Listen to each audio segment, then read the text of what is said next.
Every Wednesday, my 10-year-old daughter Julia spends the night at my parents' house. Every Wednesday night, for years, my mom has hosted Julia for a sleepover.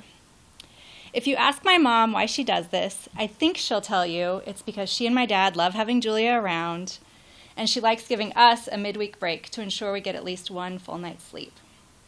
But if you ask me why she does this, I'll tell you it's because she's keeping a promise she made to me nearly 10 years ago. At my 20-week ultrasound, we were told, it's a girl. And then an hour later, we were told, it's her brain. Something was wrong, but no one knew for sure what. So the doctors and the specialists encouraged us to prepare for the worst. The rest of my pregnancy and the early months of Julia's life became about two things and two things only: survival and diagnosis. Will she live? And if so, what are we dealing with here? The bright and perfect future I'd so recently envisioned for our little family had gone dark. My brain no longer had access to that imaginary life. Instead, every ounce of my being was laser focused on the present moment. She's breathing, so I'm breathing. She's breathing, so I'm breathing. That was it. That was everything. But then, one day, out of the blue, because grief is sneaky like that, in the midst of what felt like a successful day of surviving, that blocked out imaginary future came crashing into the new reality I was trying so hard to navigate and knocked me flat on my face. A Pottery Barn Kids catalog showed up in our mailbox. We had no money at the time, and I had no business even looking at a Pottery Barn catalog, but I went ahead and let myself dream a little. Holding tiny baby Julia in my arms, I wishfully flipped from page to page, describing to her all the beautiful things I would buy her one day. Innocently, I turned the next page, and my eyes locked on a beautiful white trundle bed with two smiling little girls on top. And I crumbled. Will I ever buy Julia a bed like this? Will she ever need a bed like this?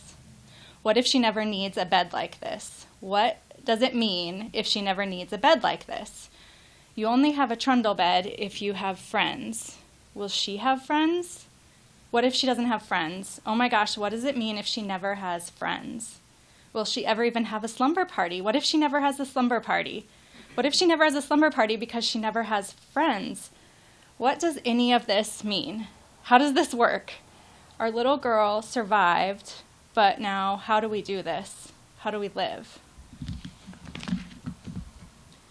Somehow, completely on autopilot, I collected my crumbled self, packed Julia up, and we made our way 20 minutes north to my mom's house, where once inside the safety of her familiar kitchen, I fell into her arms and cried and cried and cried and cried. And I told her about the trundle bed, and I told her about all my fears, and she held me. She did not try to answer my impossible questions.